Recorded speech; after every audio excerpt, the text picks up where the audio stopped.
Great. Well, it is my great privilege at this point in the evening to introduce Jane Connors, the UN's first victims' rights advocate. Jane gives voice to the victims of sexual exploitation and abuse that have been perpetrated under the UN flag. She comes to the post from Amnesty International, where she was the International Advocacy Director of Law and Policy in Geneva.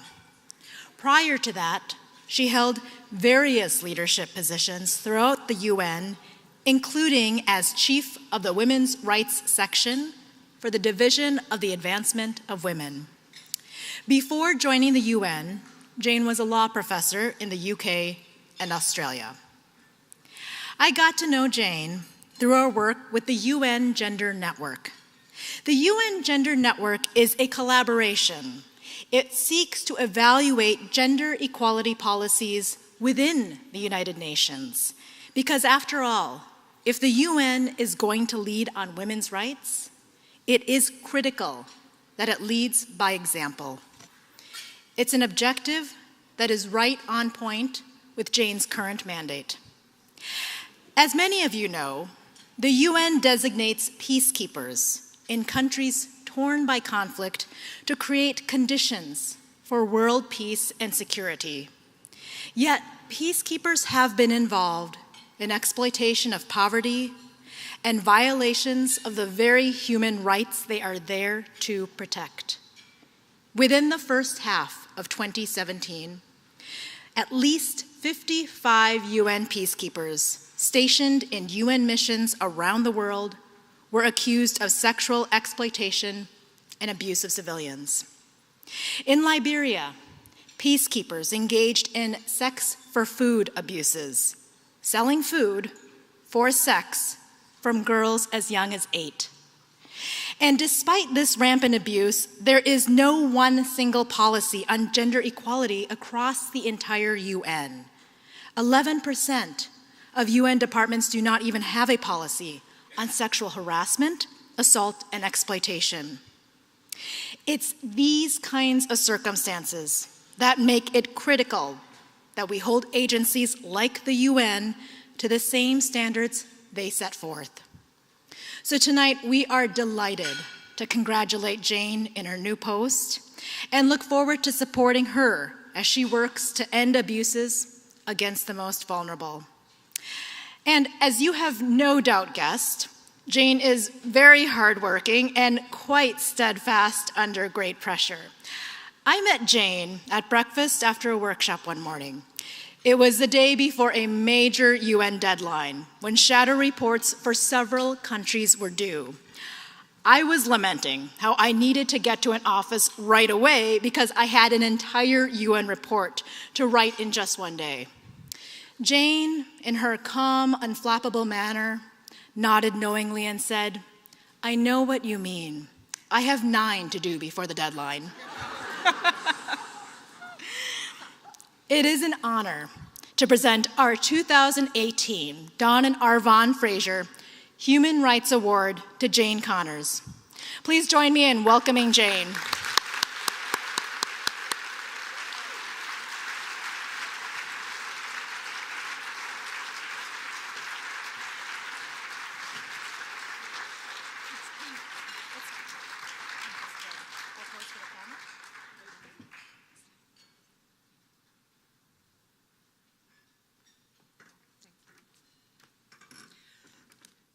Well, after the fundraising chief, it's a hard act to follow.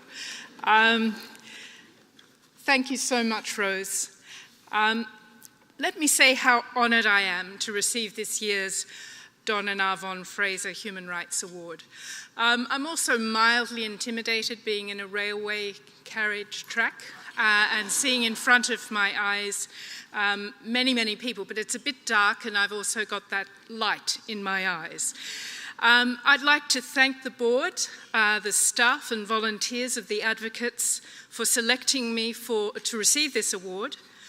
facilitating my travel. I came from New York, it wasn't such a big travel, and arranging a generous program. And I'm very grateful to the people who hosted me on Tuesday evening and yesterday evening. Both events were wonderful, and I really feel privileged to be here. I'm extremely delighted to celebrate the Advocates' achievements, and especially those of the women's program. Rose spoke about the gender parity strategy. I'm sure it's because of her that we now have at the highest level of the United Nations, we haven't got parity, there are more women than men. So the Secretary General set out. He, as you know, was appointed last year. He began his term in the beginning of 2017. He had several things he wanted to put in place, and one was parity at the highest levels before the end of 2020. By the time I took on the person next after me took on their post, we had got to the 23-21 mark, and there were a few disappointed people. I want to start with recognising some friends who are in the room, and one of them is Avon. And there is Avon, and really and truly, you know, I met Avon, and this will show you how extremely young I am. I met Avon in July 1985 at the Stanley Hotel in Nairobi, Kenya, at the Third World Conference on Women, and we were talking about that today. And one of the things that is interesting about that hotel is it was in fact founded by a woman, a British businesswoman, Mayence Bent, in 1902. So I'm sure that's why Avon was staying there. But she's really inspired me. I told her she changed my life today, and I don't think she believes it, but she certainly did. She sent me down a path which I think has led me to now. Her passion for the use of the international legal framework, particularly the UN Convention on the Elimination of All Forms of Discrimination Against Women, the Women's Convention, to enable women to become human was something that had inspired me enormously and certainly inspired others that we were talking about today. And I think we should do an oral history of what happened since that 1985 time when Avon was staying in that hotel. She founded and was the first director of International Women's Rights Action Watch, IRO, which was conceived in Nairobi in that hotel.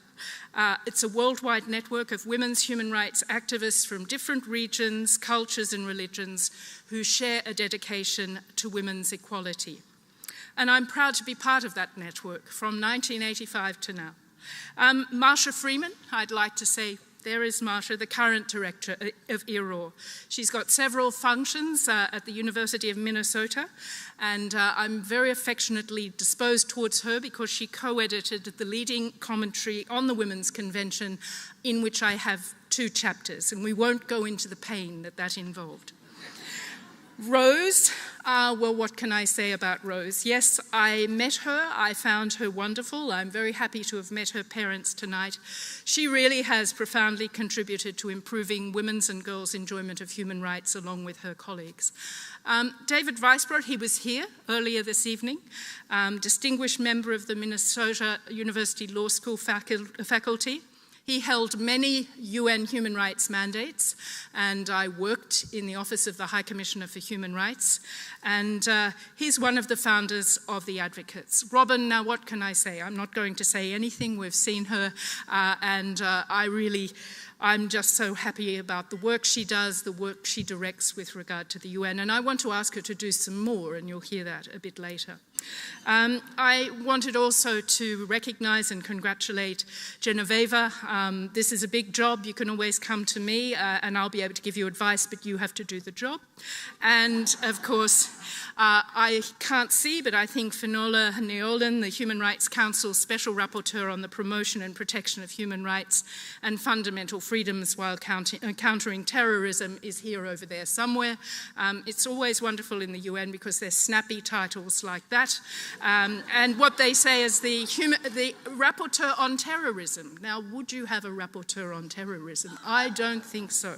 It's about human rights. Anyway, now seriously, I think, and I'm biased, but of all the multifaceted aspects of the UN's work, perhaps the struggle to eliminate discrimination based on sex and achieve women's equality with men has generated the most excitement and commitment, especially from civil society. In fact, even the inclusion of those objectives in the 1945 UN Charter required concerted civil society action and support from sympathetic states. Research by two very gifted young scholars, Fatima Sator and Elise Lord-Dietrichen, reveals the particular contribution of women from the South. Two of these, Minerva Bernardino, a diplomat from the Dominican Republic, and a Brazilian frog biologist and feminist from Brazil. Her name was Bertha Lutz. She was dubbed Lutzwaffe by her less than flattering co-negotiators in San Francisco, deserves special mention. And they were two of the four women. There were only four women who signed the Charter, and those were two of them.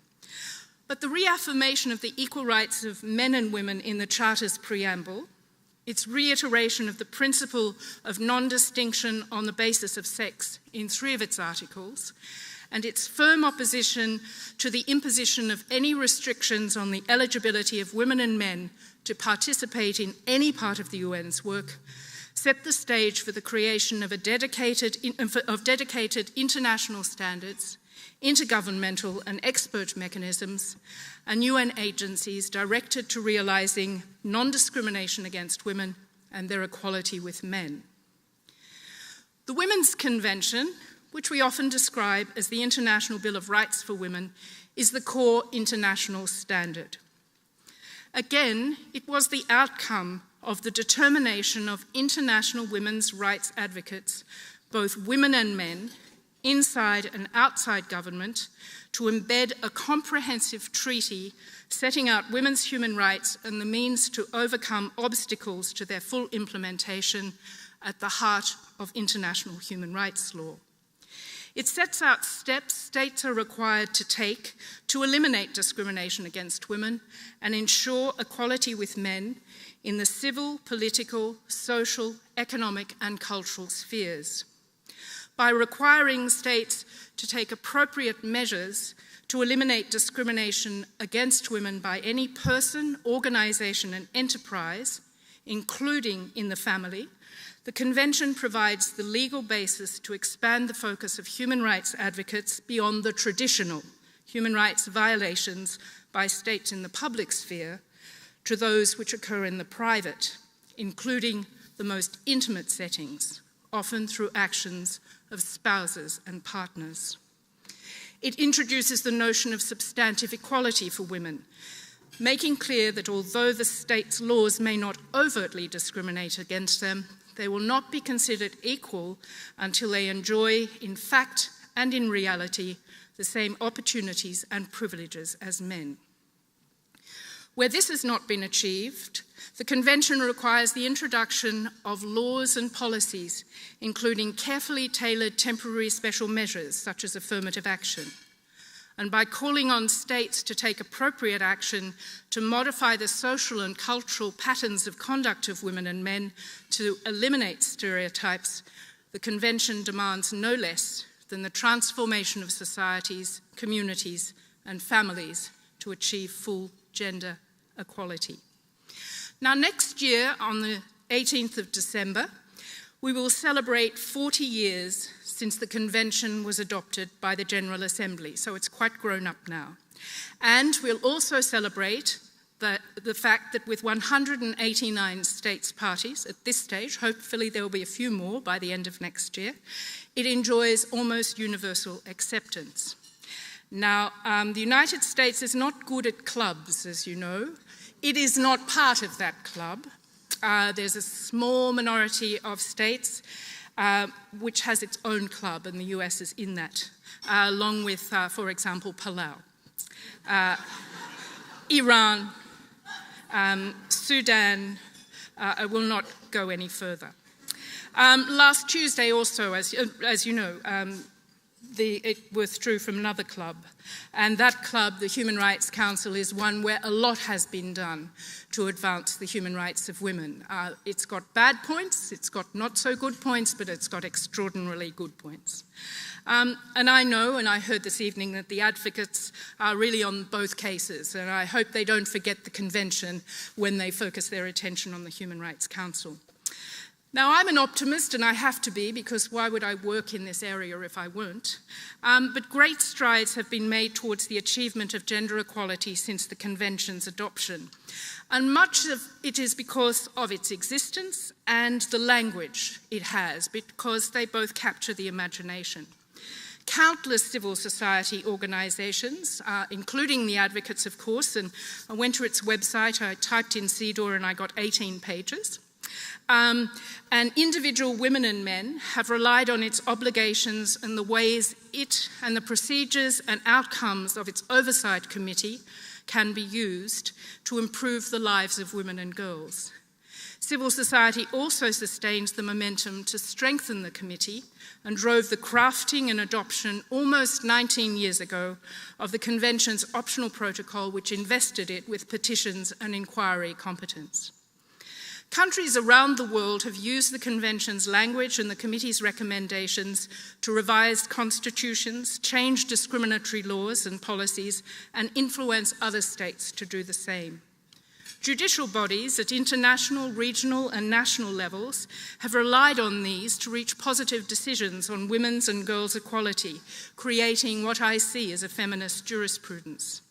The movement behind the adoption of the Convention also paved the way for the elaboration of other international standards, such as the Declaration on the Elimination of Violence Against Women and policy documents, prime among them being the Beijing Declaration and Platform for Action, adopted in 1995 at the Fourth World Conference on Women. I'll give you a few examples of how the committee was positive in its impact. The committee and the Convention has been positive in impact.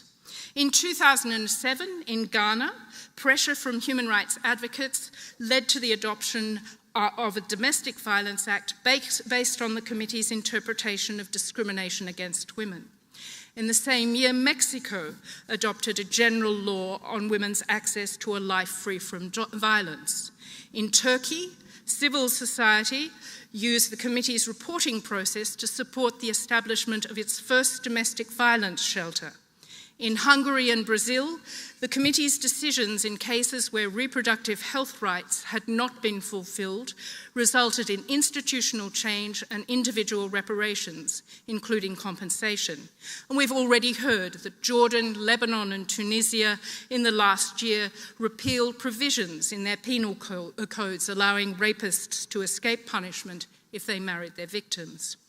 Last month, a national referendum in Ireland removed its long-standing ban on abortion, and we know that the consideration of Ireland by the committee did contribute to this significantly.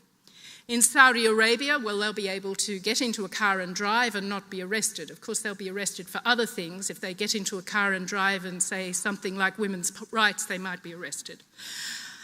Now, let's get to the not-so-good part. Progress has been uneven.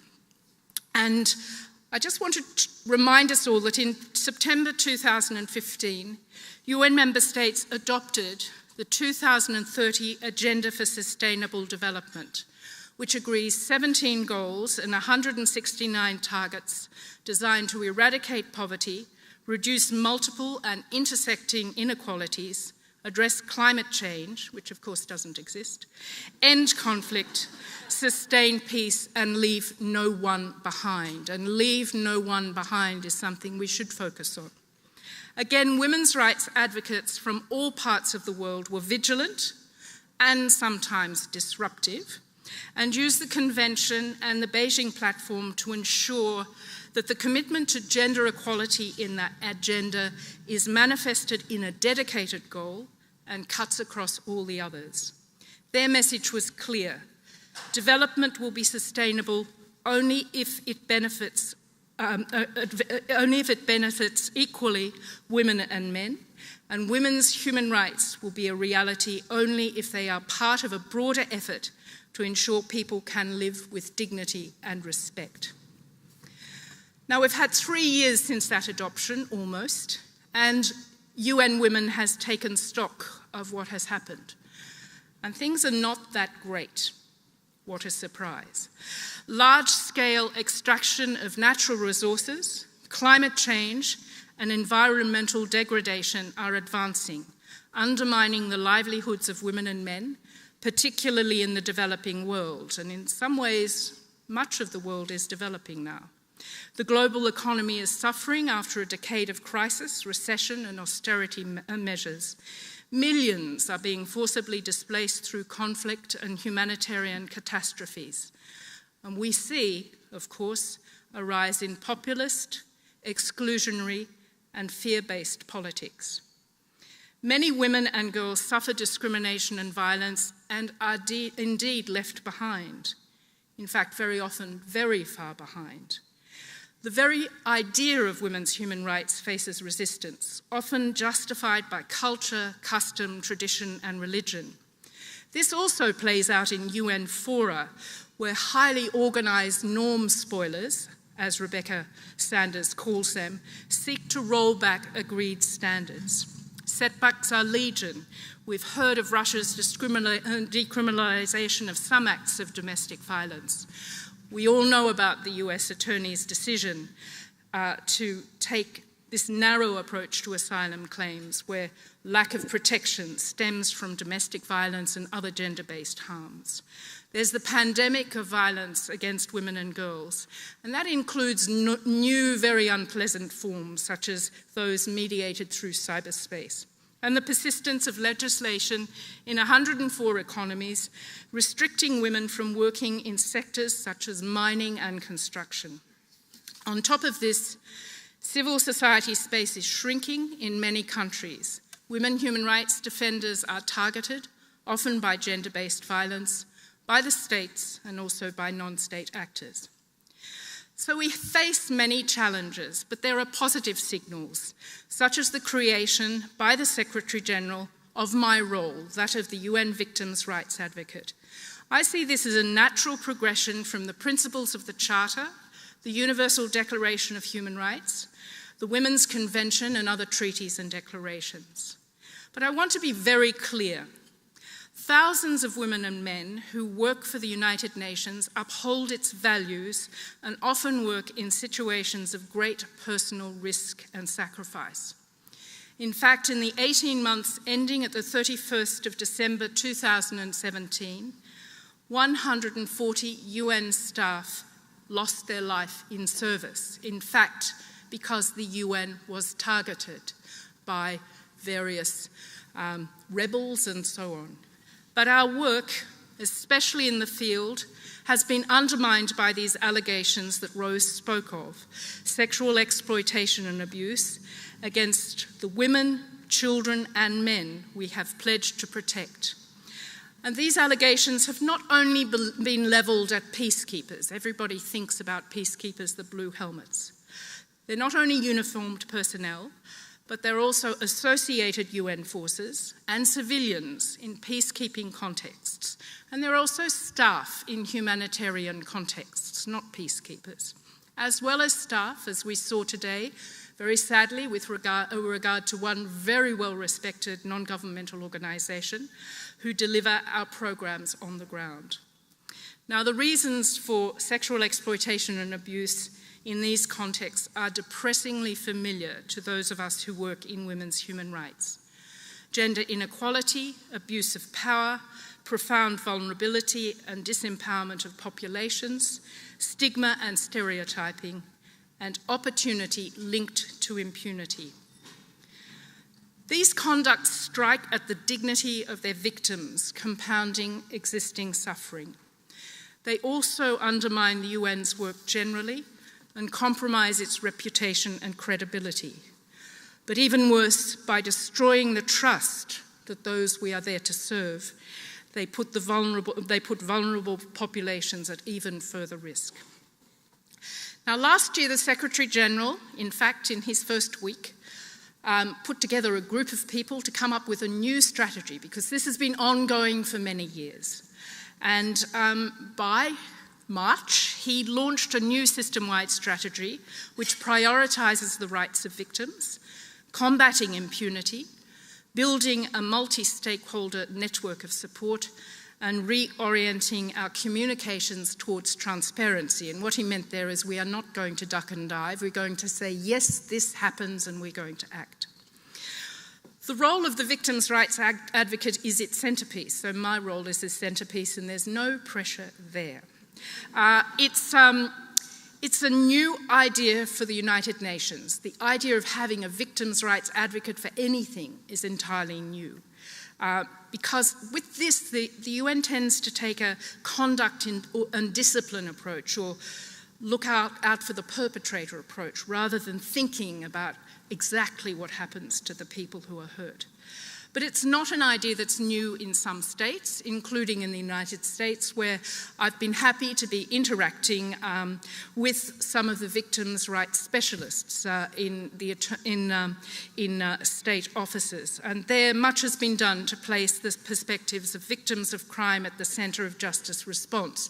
And I think I met this evening some people who are working in that context with regard to torture victims. The role's objective is straightforward: to put the rights and dignity of victims at the forefront of efforts to confront sexual exploitation and abuse. I'm not there to provide direct legal assistance, but to create policy to promote and protect victims' rights. And most of the work so far has been advocacy, with all parts of the UN system, states, human rights experts, the development banks, and a full range of civil society. And I'm happy to be here tonight to talk about this sort of thing I do. I'm a bit of a reflective person. People mightn't think that, but I do think about a few things. And I've thought long and hard about what this role should be, because in the report that establishes it, there are 2 paragraphs, and they're in UNese, and you can't quite work out what they say.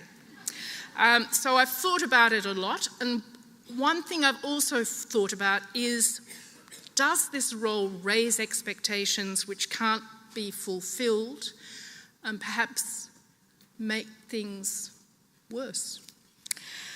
But I see it primarily, as Rose said, as giving a voice and visibility to those who have suffered, and highlighting and addressing the stigmatisation, stereotyping and discrimination that victims often face. I connect with victims of this conduct personally and confidentially, and I do it so I can hear from them directly and assure them that they are not forgotten. I spend a lot of time internally lobbying at the UN amongst my secretariat colleagues so that they understand that they must ensure that the UN stands beside these people and seeks to ensure that their rights to short, medium and long-term assistance and support are realised, their perpetrators appropriately sanctioned and reparations provided. In 4 countries, the Central African Republic, the Democratic Republic of Congo, Haiti and South Sudan, field victims' rights advocates work on the ground and reflect my policy role operationally. They are the main contact for all victims and coordinate prevention and response. Now, it's been a short time, but you can see how they can bring people together to, in fact, provide what is needed by these victims. And because of that, the Secretary-General has encouraged the appointment of these sorts of people in other peacekeeping, humanitarian and development contexts. And I've asked non-governmental organisations which work in the field to also think about developing similar victims' rights mechanisms. And if you work with any of these, I think it might be interesting for you to raise that sort of an idea with them. Since I've been in post, I've, beyond my visits to nice places like Minneapolis, I've also visited the Central African Republic, Haiti and South Sudan. And what I've seen is certainly at the leadership level, this new idea of the Secretary General has taken root and it's generating change. But we've got a long way to go. And I've got a few plans to push things forward, and I was very happy to hear of your work. I knew of your work, but I have great hopes that you might be interested in helping me. And the first is to map victims' rights approaches and services on prevention, medical, psychosocial and legal assistance, livelihood support, accountability, available across the UN system and beyond, and they're focusing on paternity claims. Second, to collect best practices implemented by states and civil society to ensure that victims receive personal care, follow-up attention and information on their cases. And I'm not talking about these sorts of victims, but victims generally. And then thirdly, convening of experts, including national level victims' rights advocates and legal aid organisations, to help us develop policies and tools, legal and other tools, to strengthen a support for victims. Now, in the time I've talked to you, I've sought to highlight some of the ways the UN provides a framework for progress in two distinct but interrelated areas. What I've seen, I've worked in the UN for a long time, but I think what I've seen is what the UN has done from the formulation of the Charter and the creation of its other processes. It's provided a space that firstly supported the development of a global women's human rights movement and a global other movement. I think that led the way. The women's rights movement was the movement that really was created. It took advantage of that UN space. And that in taking advantage of that UN space, it achieved progress on the ground in terms of women's rights. These are difficult times. We've spoken of difficult times all night. But I think we must continue to occupy that space. Don't give that space up, particularly as that space might be the only space we have in certain contexts. And certainly in regard to many countries, that is the only space. And I know that because of the many people who are prepared to come, for example, to the Human Rights Council at great risk to their lives. They can be arrested. We know of one woman she died, not directly, but certainly because of her imprisonment, she died because she was arrested for the only reason being she wanted to go to universal periodic review at the Human Rights Council. We must also remain conscious that human rights allow individuals to legitimize claims and entitlements against the backdrop of international law.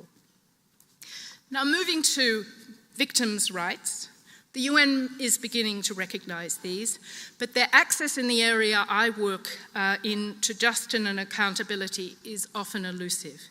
Many are completely disconnected from investigative or accountability processes and may have no idea about the status of their cases. Different legal regimes apply to different categories of UN personnel, and this confusion breeds impunity, where the conduct is attributed to members of national contingents, troop-contributing countries retain jurisdiction, and accountability processes are mostly conducted there. Where a UN investigation reveals credible allegations against officials or experts on mission, typically the police, the matter is referred to national authorities for action, and the UN offers support and cooperation with any investigation and/or criminal prosecution. Where civilians are concerned, the host state may have jurisdiction, or perhaps that of the nationality of the perpetrator.